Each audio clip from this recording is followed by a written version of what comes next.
Subscribe करें और bell दबाएं ताकि कोई खबर रह न जाए।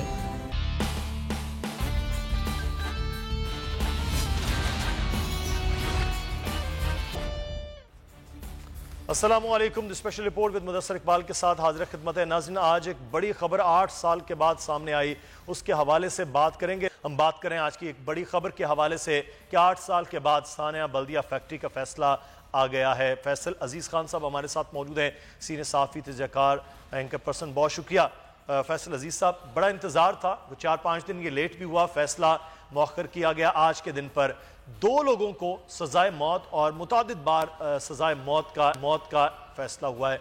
फैसले से आज लवाहिकीन मुतमईन नज़र नहीं आ रहे थे। ये जो फैसला हुआ इसमें 2 लोगों की सजाए मौत है। आप क्या समझते हैं कि ये इतना आसान था कि 2 लोग आएँ और आकर फिर आग लगा दें और इतने लोगों की जान चली जाए? ये इतना सादा है या कहीं प्रोसिक्यूशन में, तफ्तीश में ही मामलात गड़बड़ थे कि आज अदालत के पास जो सबूत थे फिर फैसला उस पर हुआ?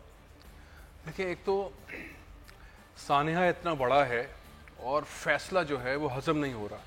सानिया इतना बड़ा है, 20 करोड़ रुपए भत्ता मांगा गया, 20 करोड़ रुपए भत्ता मांगा गया, वो नहीं दिया गया तो धमकियां दी गई और उसके बाद पूरी फैक्ट्री को चारों तरफ से बंद करके आग लगा दी गई। 267 अफराद जिंदा जल गए। ये सानिया है और फैसला है कि 2 आग लगाने वाले, उनको सजाए मौत। तो आप अंदाजा लगाएं कि सानिया कितना बड़ा है, जुर्म कितना बड़ा है और उस जुर्म की जो सजा दी जा रही है वो जस्टिफाई, कोई मुतमईन होगा ही नहीं, कोई भी मुतमईन नहीं होगा। वो तो जिनके लोग, जिनके बेटे, जिनके वाले, जिनके खामिंद जल गए, जिंदा जल गए, वो कैसे मुतमईन हो सकते हैं? कोई इंसान इस फैसले पे मुतमईन हो सकता है? मेरा नहीं ख्याल, क्योंकि माशरती कत्ल हुआ है, अदालती कत्ल हुआ है। 8 साल तक केस चलता रहा, आज जाके फैसला सुनाया गया। और असल मामला यह है कि लोगों के जो किचन थे, लोगों का जो घर का मामला था, बच्चों की तालीम थी, उनका जो सारा सेटअप था, वो सब कुछ तहस नहस हो गया। सब बहुत ही मुश्किलात के अंदर, मतलब उनके कीमती तरीन लोगों को जिंदा जला दिया गया। और हम फैसला सुन रहे हैं उन 2 लोगों का जिसको कह रहे हैं एक चरिया और दूसरा भोला। जी, चरिया और भोला ने आग लगाई, ये जिम्मेदार हैं और इनको सजाए मौत दे दो। तो नेटवर्क वाले कौन लोग हैं? किसने भत्ता मांगा था? किसको भत्ता देना था? किसने ये नेटवर्क बनाया था? क्या ये उस एनवायरनमेंट के अंदर ये जस्टिफाई है? मुझे इत्मीनान नहीं हो रहा। मेरा ख्याल है किसी भी पाकिस्तानी को इत्मीनान नहीं हो रहा होगा, क्योंकि ये इतना बड़ा सानेहा था, इसमें सिर्फ 2 लोगों को सजाए मौत होना और जो सहूलतकार हैं, जो मास्टरमाइंड हैं, जो ये सारे सीन करते थे, वो बरी जिम्मा, उनका कोई जिक्र नहीं है। वो लोग जो रेगुलर बेसिस पर भत्ते मांगते थे, भत्ते देते थे सनतकार, मुसलसल भत्तेबाजी होती थी, मुसलसल किडनैपिंग होती थी। मतलब इस कराची के अंदर तो ये होता रहा। तो ये सानिया बहुत बड़ा है, सजा बहुत कम लग रही है, बहुत कम लग रही है, यकीन नहीं आ रहा। ठीक है, स्पेशल पब्लिक प्रोसिक्यूटर के साथ इस वक्त हमारे नुमाइंदे शाहिद हुसैन मौजूद हैं, उनसे जान लेते हैं। शाहिद, आज एक बड़ा फैसला था, तो क्या कहना है इस सारे फैसले के हवाले से पब्लिक प्रोसिक्यूटर का? जी बिल्कुल, सकती केस का तारीखी फैसला आ चुका है। 5 साल केस की पैरवी करने वाले और मुलजमान को जो केस में मुलविस है उनको सजा करने वाले special public prosecutor Sheikh Sajid Mehboob हमारे साथ हैं। हम शेख साजिद महबूब साहब से जानने की कोशिश करते हैं। सर, बहुत बड़ा केस था। पहले तो ये था कि ब्लाइंड केस था, इसका पता नहीं था कि इसमें मुलविस कौन है, हादसा करार दिया गया था। आप क्या समझते हैं कि इतने तारीखी केस में, इतने बड़े केस में आपको क्या मुश्किलात का सामना करना पड़ा? अब मुलजमान की सजा के हवाले बताइएगा कि मुलजमान को किन किन को कितनी कितनी सजा हुई है? इसमें मुलजमान जो थे रहमान भोला और ज़ुबैर चरिया, इनको 264 मरतबा सजाए मौत हुई है, दहशतगर्दी में भी और उनको हलाक करने के जुर्म में भी। और इनको 27 लाख से ज़्यादा, 27 लाख समथिंग इनको दियत की रकम भी अदा करना पड़ेगी। 264 जो मकतूलीन थे उनके वारसान को। इसके अलावा इनको दहशतगर्दी में 2 लाख रुपए जुर्माना हुआ है दोनों को, और इसके अलावा इक़दाम कत्ल में इनको उम्र कैद की सज़ा हुई है और 1 लाख रुपए जुर्माना हुआ है।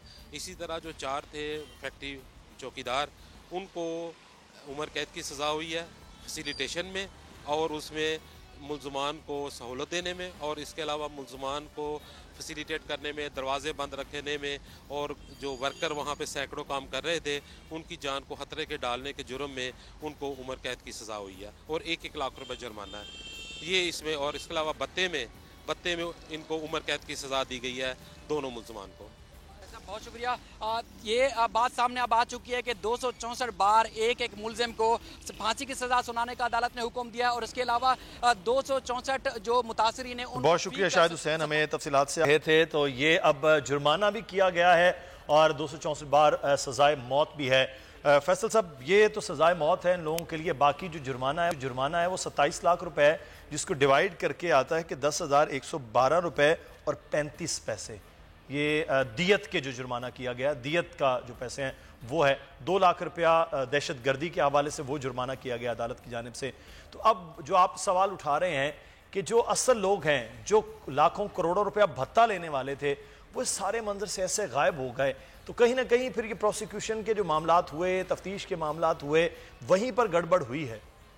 देखिए मुदस्सिर, एक एक घर का वो नौजवान जो अपनी फैमिली को चला रहा था, जो अपने बच्चों को पाल रहा था, जो अपने वालदैन को पाल रहा था, वो जिंदा जला दिया गया।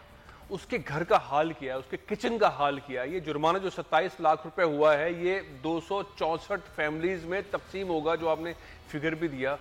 इसमें मतलब तसल्ली नहीं है इन लोगों की, जो घर की हालत होगी वो क्या होगी उसको अब भी तसल्ली नहीं है। 8 साल तक तो फैसले का इंतजार होते रहे कि शायद मुजरिमों को सजा होगी, उसके बाद फिर हमारा सिस्टम कुछ ठीक होगा। तो वफाकी हुकूमत कहाँ है, सूबाई हुकूमत कहाँ है, रियासत कहाँ है?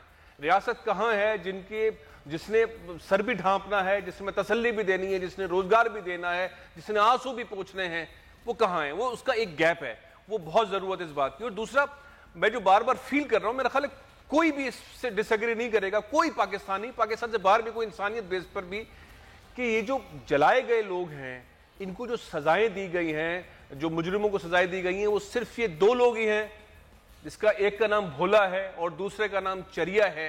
ये जो एबनॉर्मल किस्म के नाम है यही थे, इनके पीछे और कोई नेटवर्क नहीं था।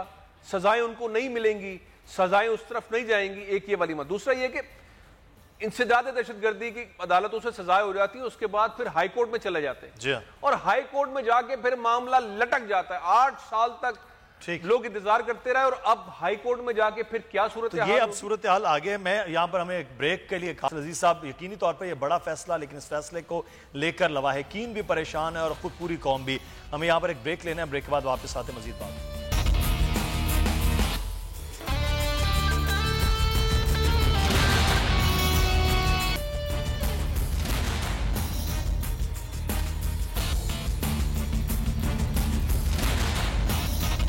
ब्रेक के बाद आपको खुश आमदीद कहते हैं। हम बात कर रहे थे इससे पहले कराची में सूरत हाल के हवाले से, और दूसरी जानिब अब मामला है पाकिस्तान में। अब जिस तरह से कोरोना की सूरत हाल ख़त्म हो रही है और मामूलात ज़िंदगी अब बेहतर हो रहे हैं, इस मामूलात ज़िंदगी के बेहतर होने के साथ साथ जैसे स्कूल्स, कॉलेजेस और यूनिवर्सिटीज़ जो है वो खुली हैं, और उसके बाद अब सूरत हाल ये हो रही है कि पाकिस्तान में कुछ कोरोना के केसेस पिछले 1 हफ्ते में कदरे बढ़े हैं, लेकिन खुशकिस्मती से पाकिस्तान में सूरत हाल बहुत बेहतर है। फैसल अजीज साहब हमारे साथ मौजूद हैं, डॉक्टर अताउर रहमान साहब इस वक्त हमारे साथ मौजूद हैं, सीनियर साइंसदान हैं और पाकिस्तान में कोरोना के हवाले से चीज़ों को हेड भी कर रहे हैं। बहुत शुक्रिया डॉक्टर साहब। पहले तो आपको बहुत मुबारक हो सर, आपके लिए एजाज़ात की तो एक लंबी फहरिस्त है, लेकिन जब हम देखते हैं कि कोई एजाज़ आपके लिए होता है, यकीनी तौर पर वो पाकिस्तान के लिए भी होता है, तो खुशी होती है। पहले तो मुबारकबाद देते हैं आपको। दूसरा सर, ये क्लिनिकल जो ट्रायल आगाज़ हुआ है, मुझे याद है कि आप 2 महीने पहले कह रहे थे पाकिस्तान उन ममालिक में जो चाइना के साथ मिलकर अगले मरहले में क्लिनिकल ट्रायल में आएगा, तो इसमें अब कितना वक्त दरकार होगा और ये कितना अब हौसला अफजा मामला है कि क्लिनिकल ट्रायल के बाद चीज़ें बेहतरी की जानिब जा सकें? बिस्मिल्लाहिर्रहमानिर्रहीम जी, बहुत शुक्रिया। ये बहुत अहम मामला है क्योंकि जो चाइना की जो सबसे बड़ी कंपनियां हैं वो पाकिस्तान में उनके एग्रीमेंट्स हुए हैं और यहाँ पे क्लिनिकल ट्रायल जो हैं ये शुरू हो जाएंगे। अगले हफ्ते से इंशाल्लाह जो फेज 1 का क्लिनिकल ट्रायल शुरू हो जाएगा और 3 का क्लिनिकल ट्रायल भी शुरू होगा। तो ये जो है इससे फिर फायदा ये होगा कि एक तो पता चलेगा कि इन वैक्सीन की जो अफादियत है वो किस हद तक मौसर हैं हमारी पॉपुलेशन के ऊपर जो यहाँ पे पाई जाती है। और दूसरे जो है उन कंपनियों से भी बात हो रही है कि ये पाकिस्तान में ये बड़ी मकदार में और अच्छी कीमतों पर ये मिले तो इससे अवेलेबिलिटी, क्योंकि दुनिया में बहुत बड़ी कंपटीशन हो रही है, अमेरिका ने बहुत बड़े बड़े सौदे कर लिए हैं और कंट्रोल करने की कोशिश कर रहा है जो भी वैक्सीन, जैसे कुछ दूसरे ममालिक जो है बहुत बड़े सौदे कर और ब्लॉक कर रहे हैं ताकि उनके पास वैक्सीन अवेलेबल हो। और जैसे आपने देखा कि अभी हाल में 156 ममालिक ने जो एग्रीमेंट किया है उसमें अमेरिका और चाइना शामिल नहीं है, तो बहुत जरूरी है कि पाकिस्तान के पास ट्रायल्स भी हो और हमें एक्सेस भी हो जब ये मास हो इन वैक्सीन का। अच्छा डॉक्टर साहब, ये जो पाकिस्तान में अब ये तो अब क्लिनिकल ट्रायल के बाद यकीनी तौर पर ये होगा, लेकिन इसके लिए कितना वक्त दरकार होगा? ये हम समझ सकते हैं कि अगले 3-4 माह में ये वैक्सीन अवेलेबल हो जाएगी पूरी दुनिया में और फिर इसका आगाज बाकायदा तौर पर हो जाए कि वैक्सीनेशन होने लग जाए, या मजीद वक्त दरकार होगा? इसमें क्लिनिकल ट्रायल्स में तो कम से कम अगले 4-5 महीने और लगेंगे। अच्छा। क्योंकि मुख्तलिफ इलाकों में हो रहे हैं क्लिनिकल ट्रायल्स, पाकिस्तान में भी होगा, चाइना में तो हो ही रहे हैं, इसके अलावा दुनिया के दूसरे इलाकों में यूएई में फेज 3 क्लिनिकल ट्रायल्स हो रहे हैं। तो अभी क्लिनिकल ट्रायल्स जो है महीने क्लिनिकल ट्रायल्स में लगेंगे, उसके बाद मास प्रोडक्शन की तरफ आएंगे। अगर वो क्लिनिकल ट्रायल्स कामयाब रहते हैं और कोई उसमें मुज़िर असरात नहीं दिखाई देते, तो ये जो है आप अगले साल मार्च और जून के दरमियान से पहले मुनासिब तरीके से वैक्सीन आना बहुत मुश्किल है। कुछ ममालिक कोशिश कर रहे हैं कि जल्द से वैक्सीन ले आएं, जैसे रशिया ने फेज 3 क्लिनिकल ट्रायल्स नहीं किए, उनकी रिजल्ट कोई सामने नहीं आई, वो फेज 2 के बाद भी लाने की कोशिश कर रहे हैं। तो ये बहुत खतरनाक भी हो सकता है क्योंकि ये हेल्दी वॉलंटियर्स को दिए जाएंगे।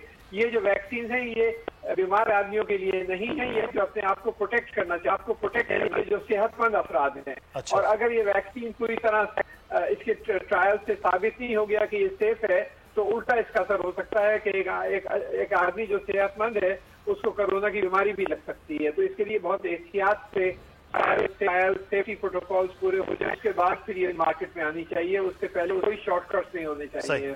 तो ये एक तो ये है कि थोड़ा सा वक्त लगेगा। फैसल अजीज साहब, एक बात डॉक्टर साहब ने बड़ी अहम की कि ये अमेरिका बहुत ज्यादा वो चीजों को ब्लॉकेज करना चाह रहे थे और रेस एक लगी हुई है। मतलब अगर पहले जो वॉर जो चीजें थी वो और तरह से है, अब वैक्सीन के ऊपर भी पूरी मार्केट और पूरी दुनिया को इस तरह से देखा जा रहा है कि कोई ऐसा मुल्क जो तैयार कर ले और उसके बाद उसका होल्ड हो जाए। तो ये भी एक पूरी दुनिया के अंदर रेस चल रही है।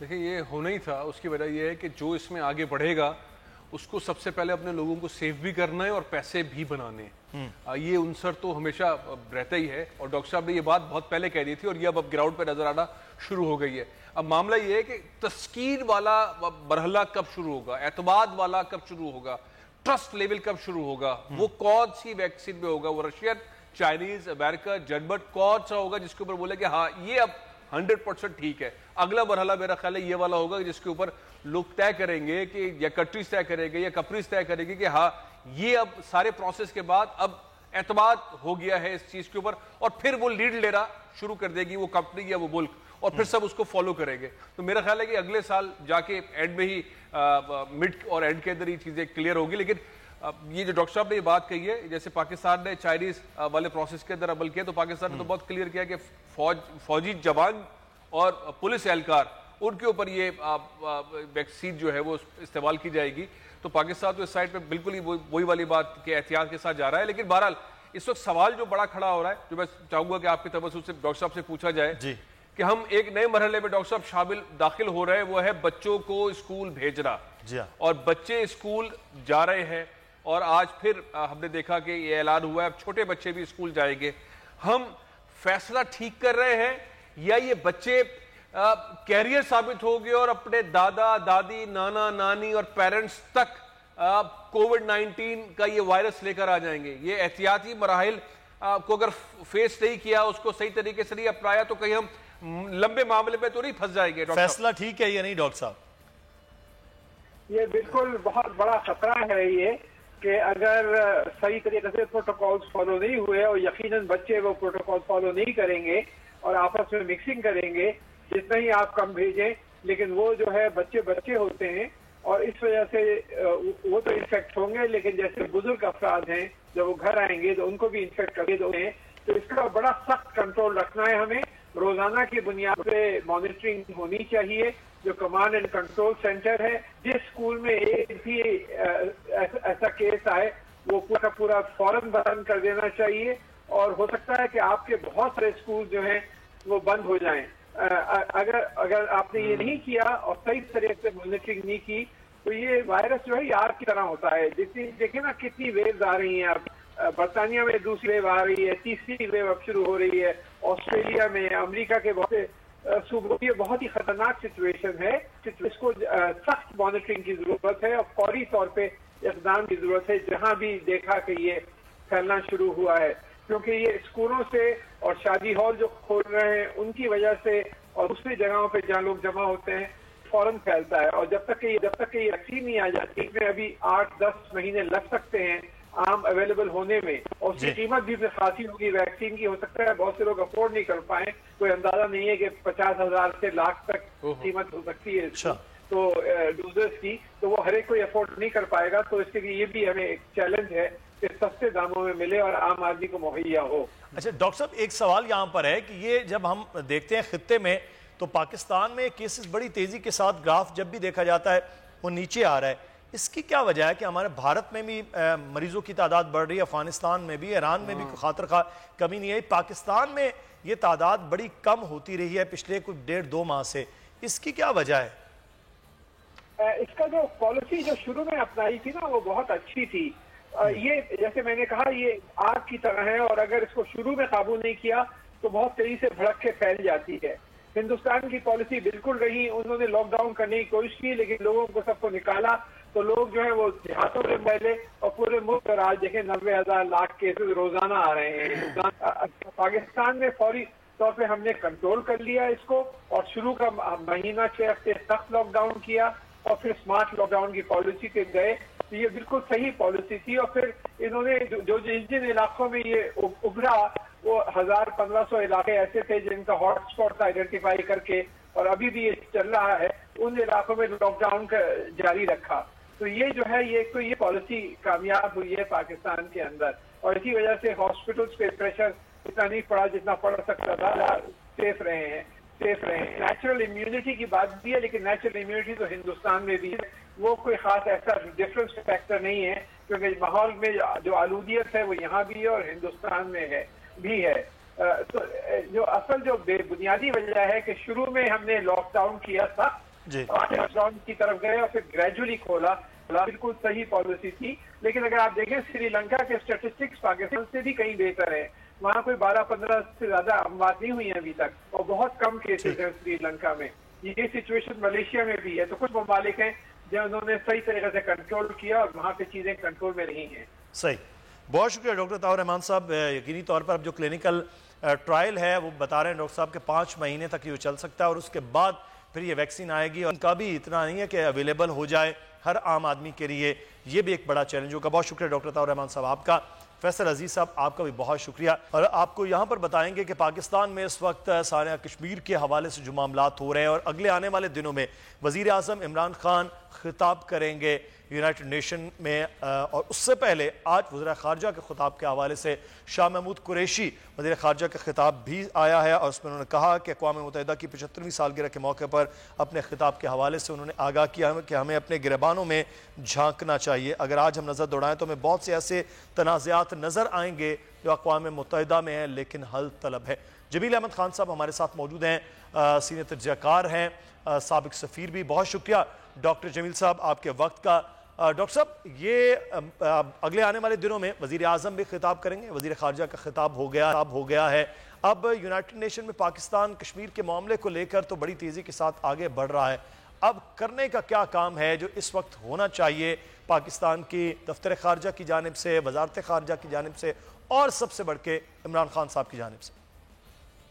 जी, इमरान खान तो अपनी अत्तुल वसा कोशिश कर ही रहे हैं और पिछली अगर जनरल असेंबली की मीटिंग की आप सारे पॉइंट्स देखें तो उसमें से शायद ही किसी पॉइंट्स पर दुनिया ने अमल किया हो। ये हमारी बात तो दुरुस्त है कि हमारे प्राइम मिनिस्टर ने सबसे बड़ी बात यह है कि कश्मीर के मसले को उस फोरम पे उठाया जो कि पहले बाकी प्राइम मिनिस्टरों ने नहीं उठाया था, इससे पहले जो थे। ये बात दुरुस्त है, लेकिन ये आ जाता डिप्लोमेसी के जुमरे में। होना चाहिए कि अक़वाम मुत्तहिदा की जनरल असेंबली की जितनी भी स्पीचेस हैं उसकी कोई इम्प्लीमेंटिंग पावर नहीं होती, वो एक ओपिनियन साजी होती है, वो दुनिया में राय हमवार करने की बात होती है। और उस सिलसिले को अगर जब तक बैकअप ना किया जाए, बाकी जो तरीका कार है डिप्लोमेसी का, यानी कि प्राइम मिनिस्टर ने जो किया ये पब्लिक डिप्लोमेसी हो गई। बाकी दुनिया तमाम जो मेजर तरीका कार है उसमें एक है लीगल डिप्लोमेसी और दूसरा है ट्रेडिशनल डिप्लोमेसी। तो जब तक उनको भी साथ लेके न चला जाए, वो है क्या मैं एक मिनट में बता देता हूँ, जब तक उनको भी पैरेलल लेके न चला जाए सबसे, उस वक्त तक प्राइम मिनिस्टर हर दफा जाएंगे, हर दफा तकरीर करेंगे और फिर बात यही निकलेगी कि सारे महफिल वो ख्वाबों के महल तामीर करते हैं, इलाज गम नहीं करते, फकत तकरीर करते हैं। लेकिन प्राइम मिनिस्टर तो अपनी तरफ से हर कोशिश कर रहे हैं। बात यह है कि उसके साथ जैसे तकरीर खत्म किए, लास्ट ईयर भी जो ये थे वो सारे कहेंगे तो मैं रिपीट कर दूंगा, उसको अगर 1 by 1 फॉरेन पॉलिसी का वो हिस्सा है, उसको अगर तमाम सफारत खाने अपने अपने जहां जहां हैं वहां वो अपने ट्रेडिशनल डिप्लोमेसी के तहत अपने अपने ममालिक जहां वो हैं उन्हें आगाह करते, इसी से आगाही देते और उनके साथ इस बात पर उनको कायल करते कि जब दोबारा आप किसी फोरम पर जाएं तो इसकी बात करें। और साथ ही OIC की मीटिंग जो कि अभी कॉन्टेक्ट ग्रुप की मीटिंग हुई है, उसमें इनफॉर्मल मीटिंग हुई है, उसमें अगर वो चाहते तो आर्टिकल 10 है OIC चार्टर का, आर्टिकल 10 के तहत लेकिन डॉक्टर साहब यहाँ पर एक सवाल मेरा आपसे है कि पाकिस्तान अपनी कोशिशें कर रहा है, तकारीब भी हो रही हैं, तमाम तर चीजें जितना हो रहा है, बहुत सा काम अभी होना बाकी है, लेकिन आप ये जानते हैं बेहतर तौर पर कि ममालिक के जो अपने ताल्लुकात हैं वो इस वक्त माशी तौर पर ज़्यादा मजबूत होते हैं और उसी का रिफ्लेक्शन खारजा पॉलिसीज़ पर आता है। भारत एक बड़ी मार्केट है और बड़े ममालिक के साथ उनके मामलात हैं, कैसे प्रेशर उन पर हो सकता है बड़े ममालिक का? जी हाँ, देखें, हम इसके पीछे छुपना चाहते हैं वो भी बात मुनासिब नहीं है। ये दुरुस्त है कि वो बहुत बड़ी मईशत है, लेकिन डिप्लोमेसी में सिर्फ मईशत वाहिद जुज़ नहीं है। इसके जियो स्ट्रेटेजिक जो इस वक्त इंडिया की जियो स्ट्रेटेजिक इम्पोर्टेंस जो इसकी नजर में है, अमेरिका की नजर में और उनके एलाइज की नजर में, वो मईशत से बहुत ज्यादा है। हमें चाहिए कि हम अपने जिस ब्लॉक में हैं, जो हमारे इंक्लूडिंग बाकी हैं, उनको हम अपनी जियो स्ट्रेटेजिक जो हमारी पोजीशन है उसको एक्सप्लॉइट करते हुए और अपनी जो मैंने बताया जिस तरीके से हमारी डिप्लोमेसी ट्रेडिशनल और लीगल है उस लिहाज से मुझे ये बताएं कि एक तरीका कार दिया हुआ है कि हम इमरजेंसी मीटिंग जनरल असेंबली की बुलवा सकते हैं, जिसमें कि उनको अख्तियार है कि सिक्योरिटी काउंसिल को कहें कि वो आप अपने रेजोल्यूशंस को इम्प्लीमेंट करवाएं। हमने नहीं किया, वो हमने इसलिए नहीं किया कि हमारे साथ इतने लोग नहीं हैं। उन लोगों को लाने के लिए हमें उन ममालिक में के साथ अपनी ट्रेडिशनल डिप्लोमेसी करनी होगी। फिर जो हमारा परमानेंट रिप्रेजेंटेटिव जो वहाँ है, मुनीर अकरम साहब या जो भी वहाँ रहे हैं, उनको चाहिए कि लीगल डिप्लोमेसी के तहत जब ये हमारे बाकी दो अवामिल बेहतर हो जाएं, ममालिक कुछ हमारा साथ दें, तो उसके बाद फिर सिक्योरिटी काउंसिल में पहले तो इन्फॉर्म होती रही,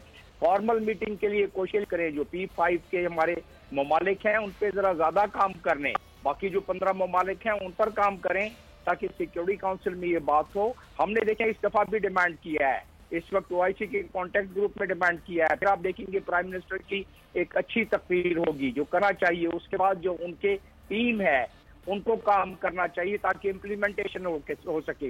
हमने बहुत अभी इस दफा रिकमेंडेशन दी है कि माइनॉरिटी में कंप्लीट। लेकिन डॉक्टर साहब मेरा यहाँ पर एक सवाल है कि ये तो पाकिस्तान की कोशिशें, अगर दूसरी जानिब हम ये देखते हैं कि वहां पर तो अब आबादकारी बाकायदा तौर पर उन्होंने शुरू कर दी है, इंडस्ट्रियलाइजेशन की तरफ वो आगे बढ़ रहे हैं, तो पैरेलल तो वहां पर मकबूजा कश्मीर के मुख्तलिफ इलाकों में रिटायर्ड फौजियों से लेके तो इंडस्ट्रियलिस्ट तमाम लोग वहां पर अब पहुंचना शुरू हो गए हैं, तो वहां तो सूरत हाल तेजी के साथ चल रही है। सर दुरुस्त है, और वही मैं कह रहा था कि खिलाफ वर्जी इंटरनेशनल कानून की, उसको जिस प्लेटफॉर्म पे हमें उठाना चाहिए, हमें और मजबूत तरीके से इसको करना चाहिए। वो है क्या? जेनेवा कन्वेंशन के 49 आर्टिकल के तहत आप डेमोग्राफी चेंज नहीं कर सकते। एडिशनल प्रोटोकॉल 20 के तहत वो उस जुमरे में आ जाता है वॉर क्राइम के, और वॉर क्राइम का आर्टिकल 8 इसमें दिया हुआ है, बड़े वाज़ेह ऐसा हुआ है। तो हम उस तरफ भी हमें काम करना चाहिए। प्राइम मिनिस्टर के मेहनत के साथ साथ पैरेलल हमें ये काम भी करना चाहिए, और जब तक हम ये नहीं करेंगे तो आप बिल्कुल ये दुरुस्त फरमा रहे हैं कि वहाँ रिटायर्ड फौजी 1.6 मिलियन डोमिसाइल इश्यू हो चुके हैं। यही हम आपके प्रोग्रामों में पहले भी बताते रहे हैं, यही हम कहते रहे हैं कि इंडिया ने जब पिछले साल ये हरकत की थी तो हमने कहा था कि वो यकीनी तौर पर इस वक्त बहुत काम करने की जरूरत है पाकिस्तान के हुकूमत को भी, दफ्तर खारजा को भी और इमरान खान साहब की टीम को भी। बहुत शुक्रिया। हमारे साथ डॉक्टर जमील अहमद थे। प्रोग्राम से मुदस्सर इकबाल को इजाजत दीजिए, कल फिर हाजिर होंगे। अल्लाह हाफिज।